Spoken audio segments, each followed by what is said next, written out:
Rasty McGibbon with ACHA Women's Division 1 Commissioner Molly Mahoney. Molly, thanks for coming on 5 Minute Major. Yeah, absolutely. Thanks for having me. No tricks up my sleeve, I promise. I guess one of the big things, and we'll just kind of jump into it early off. There's going to be, there's going to be some renewal. There's going to be some, there's going to be a new champion in ACHA Women's Division 1.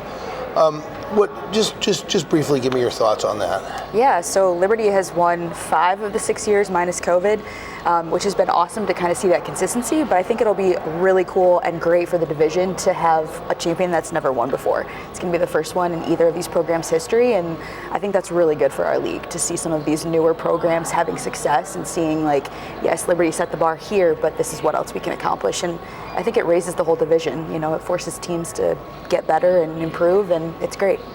In the games that I've gotten to see, and I haven't gotten to see a lot because I've been kind of parked here a little bit, but we had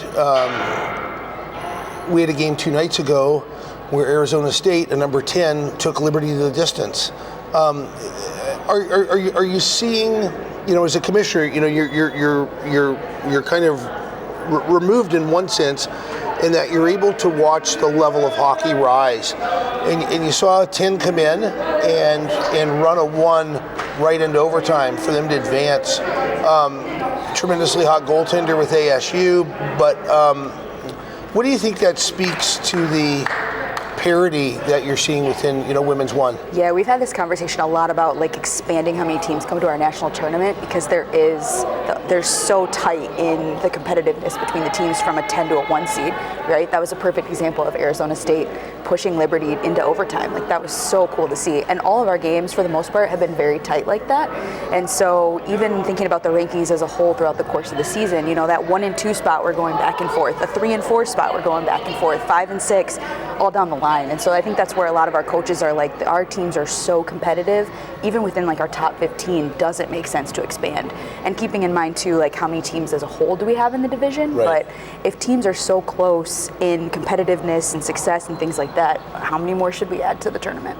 One of the conversations that I've had, repeatedly, and it's probably one of the questions I like to go to when I encounter a team that's been here for the first time. And things that I point out to them is they probably are not going to realize the trickle-down effects of a national tournament appearance until they get home. And then they're going to have people calling them, wanting to play them. They're going to have recruits calling and say, hey, I know you guys went to nationals last year. I'm interested in getting a university education and playing. So recruiting, and then just the exposure.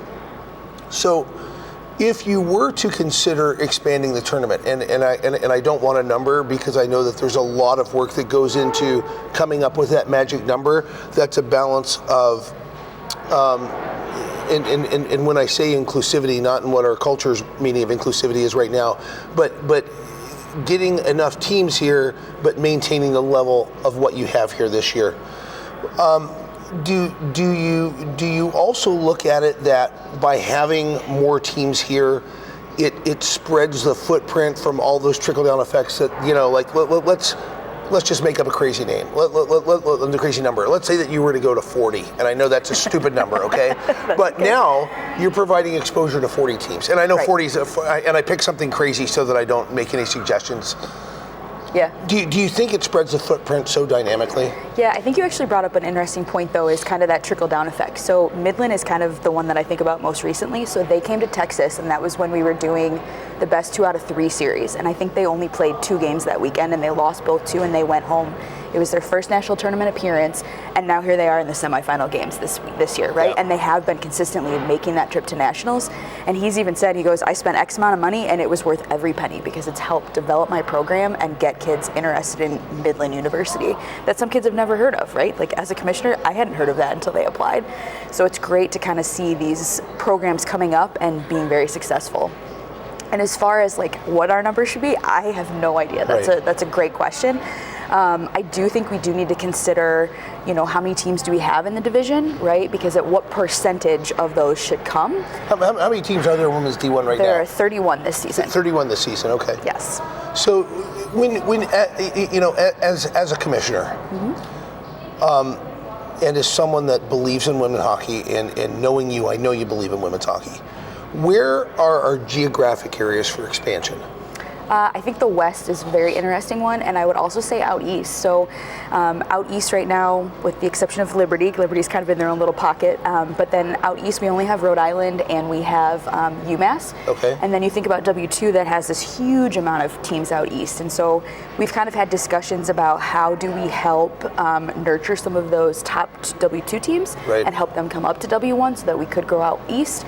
And then out West too, right now they're so far apart, it's sometimes difficult to accept new teams that don't necessarily have the support or just kind of coming out of like a rec league kind of situation. And we want to make sure that teams coming in have a good base so that they're not just floundering out in the middle of nowhere and kind of running into some situations that aren't favorable. Tell me the feedback that you get about your, and it's an interesting, once I took a minute to kind of internalize it and understand it, I really like it. But tell me about the 3 through 10 double elimination play-in in the beginning. And I don't need you to explain it, but what is the feedback that you get on it? Yeah, so I think the one thing is that the 1 and 2 seeds get that bye to day 3, right? So that means they get to be here one less day, and the whole thought process is everybody gets 2 games, in theory. As long as 1 and 2 win that third day, they would get a second game as a semifinal. And so far we've seen that, and I think teams like that, it's better than just coming in for one game. And the other thing is every single game matters, and that's been the big thing against pool play, is that you might get to day 3 and those games don't matter. Yes. And so that's something we've wanted to avoid at W1, is that every game matters, and every shift, every period, all of it builds up to the end, and you have to win the game in order to move on.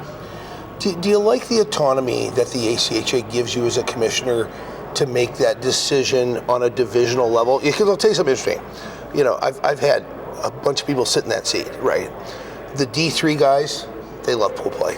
The D2 guys, they love pool play. The women's D2 that come from halfway across the country to be here, they love pool play. But you've created a alternative model that does make every game matter, but it's not pool play. Mm-hmm.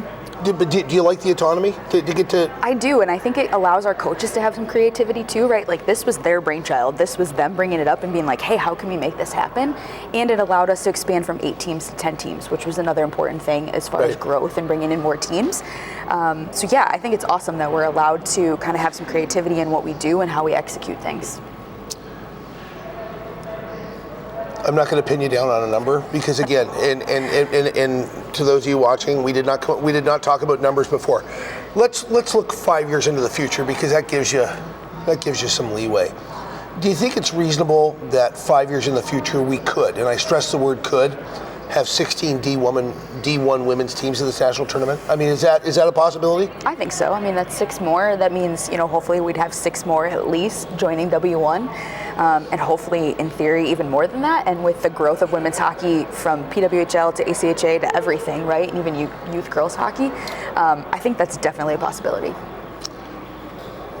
I think I've had 3 commissioners on, 4. I've had 4 commissioners on. You're the 4th.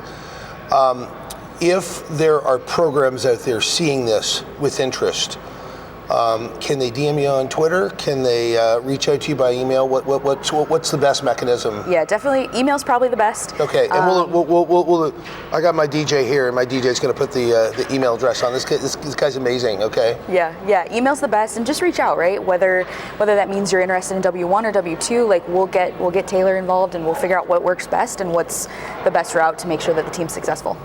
Well, Molly, you have put on. When I had Craig Barnett on, I said, man, you throw an amazing party. And I would say the same for you with women's D1. I continue to be amazed at the level of hockey. The teams come. Obviously, there's one winner. There's 10 teams here, but they go home satisfied that it's very competitive. And thank you for what you do in the ACHA and for promoting women's hockey because I think it's important. Yeah, thank you. Excited for a great game. Molly Mahoney, Women's Division I Commissioner, ACHA. You get a hold of her, we're going to put her email address there.